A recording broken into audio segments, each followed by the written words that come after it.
Em 14 de abril de 2026, em um restaurante no bairro de Brickell, em Miami. A câmera ainda estava ligada. Braden Peters, 20 anos, 1,90 de altura, clavículas que medem quase 50 centímetros de ponta a ponta. Ele estava sentado numa cabine, rodeado de pessoas que ele próprio havia atraído. Milhares o assistiam ao vivo na Kik. Ele havia passado o dia se exibindo para fãs, tirando selfies, sendo exatamente o que prometeu ao mundo, ser o homem que havia se redesenhado do zero. Mas então algo mudou. Os movimentos ficaram lentos, as palavras arrastadas. Ele colocou as mãos atrás da cabeça num gesto que parecia ao mesmo tempo de desconforto e de show. Porque, até o fim, era impossível saber onde terminava a performance e onde começava a crise. Em segundos ele deixou de responder, e a equipe cortou a transmissão. Bystanders filmaram o que veio depois, o corpo de Braden sendo carregado nos braços de um segurança, descendo escadas às pressas, sendo colocado num SUV preto enquanto a sirene da ambulância se aproximava. O despacho de Miami-Dade EMS registrou, às 5h46, overdose masculina, 20 anos. No dia seguinte, ele postou uma selfie com marcas vermelhas no rosto, disse que tinha chegado em casa, mas que tinha sido brutal. E acrescentou uma frase que, se você prestar atenção, diz tudo. As substâncias são só uma forma de culpa para tentar me sentir neurotípico em público. Mas, obviamente, isso não é uma solução real. Culpa. Ele usou a palavra culpa. O homem que havia construído um império inteiro em cima da ideia de superioridade. O corpo mais esculpido, os ângulos mais calculados, o rosto remodelado com martelo e peptídeos, a clavícula medida e exibida como troféu. Esse homem admitiu numa linha só que tudo aquilo era uma fuga, e ninguém parou para pensar nisso por tempo suficiente. Braden Peters não é um vilão nessa história. Na verdade, ele é um sintoma. Porque desde os 14 anos, por conta própria, ele começou a se reconstruir.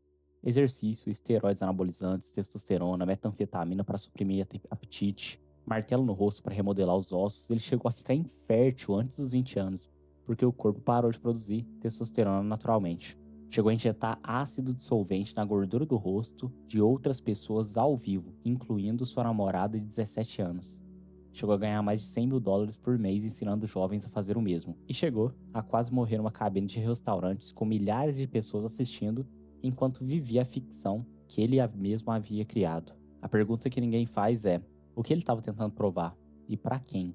Porque quando você olha para esse nível de dedicação, essa brutalidade consigo mesmo, essa disposição de arriscar fertilidade, os órgãos, a vida, você percebe que isso não é disciplina. Disciplina tem um destino. Isso é desespero com uma estética de motivação. Existe uma diferença enorme entre querer ser saudável e querer ser irrecusável, entre querer evoluir e querer vencer uma competição invisível que nunca vai terminar. O clavicular escolheu a segunda opção, e o mais perturbador não é o que ele fez isso consigo mesmo. Centenas de milhares de jovens estavam assistindo e tomando nota. Existe um princípio que permeia toda essa cultura, embora nunca seja dito diretamente. Ele soa mais ou menos assim: o mundo te trata de acordo com o que você parece. É uma ideia sedutora. E, em partes, ele tem razão. A aparência importa, o físico abre portas, o mundo tem vieses que favorecem certas características. Isso não é mentira, isso é real. Mas a Red Pill, na sua versão mais radical, aquela que alimenta o Lux Maxim, extremo, pega essa meia-verdade e a transforma numa cosmologia inteira. Ela diz: você é o produto do que os outros percebem em você. Seu valor, ele é externo. Sua hierarquia é estética. E se você não está no topo, você está perdendo. E é aqui que o erro filosófico central se instala. Porque o que essa ideologia faz, disfarçada de pragmatismo, é terceirizar a fonte do seu valor. Ela coloca a régua da sua existência nas mãos de outras pessoas. Mulheres que você quer seduzir, homens que você quer superar, algoritmos que medem seu engajamento, comentários de anônimos que nunca vão te conhecer. Quando você faz isso, quando você entrega o critério da sua própria dignidade para o julgamento alheio, você não se torna mais livre.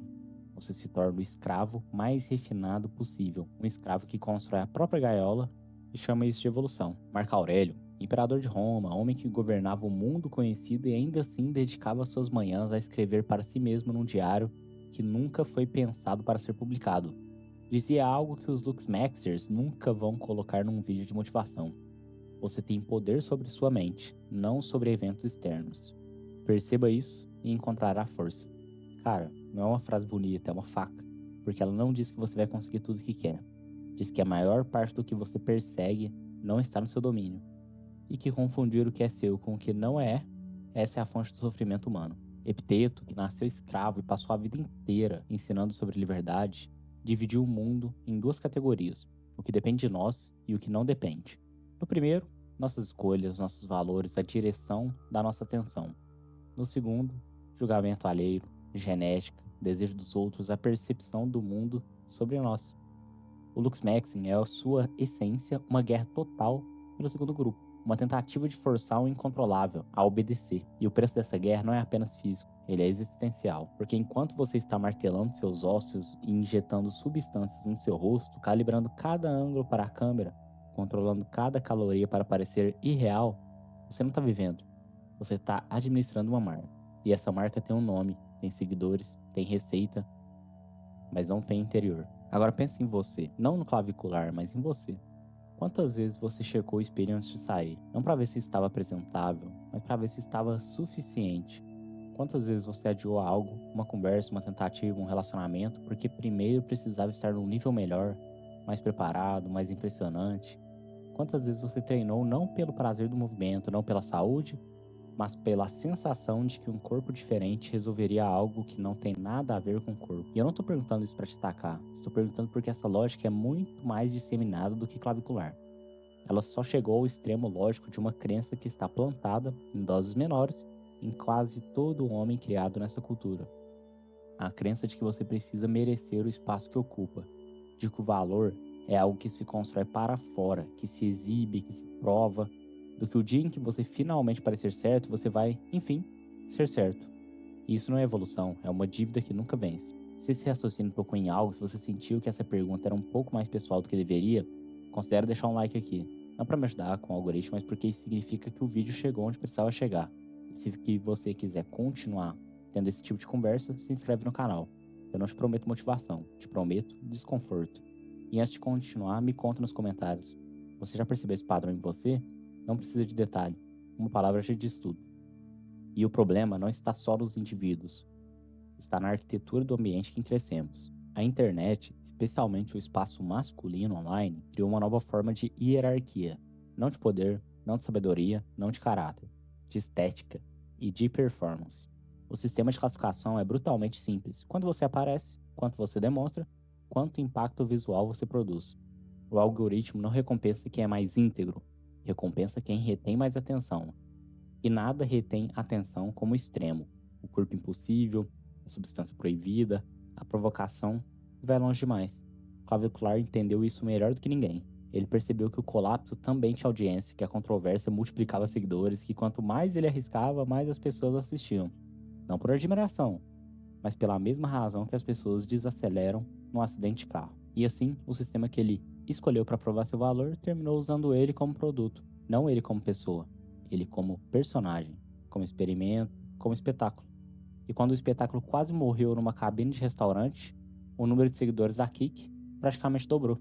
Pensa nisso. Mas existe algo mais profundo ainda que o algoritmo. Existe uma economia inteira construída sobre a insegurança masculina. Suplementos, cursos de Lux Maxim, programas de desenvolvimento pessoal, peptídeos, esteroides, plataformas de streaming que lucram por hora de atenção. Influenciadores que vendem acesso a uma versão de si mesmos que prometem que você também pode alcançar por $50 por mês. O próprio clavicular vende isso, Clavicular System.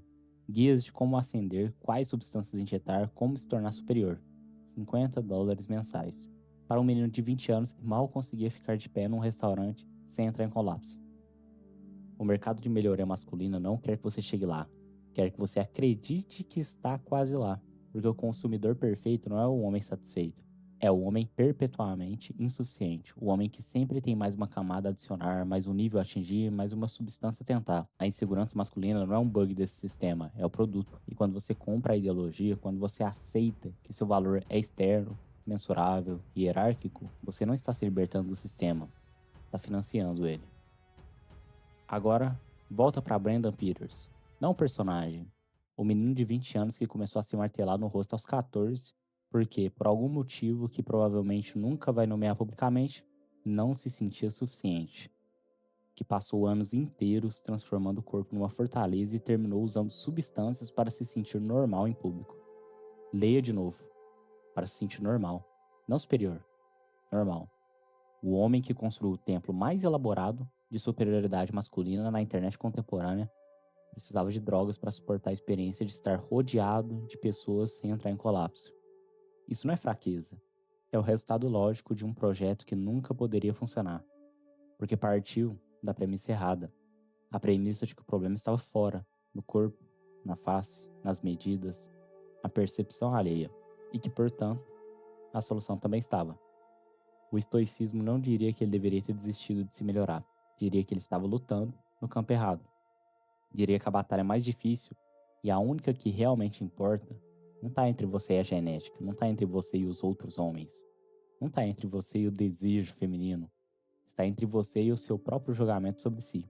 Está em você ser capaz de ficar sozinho, sem câmera, sem comentário, sem validação, e ainda assim saber quem você é e o que vale.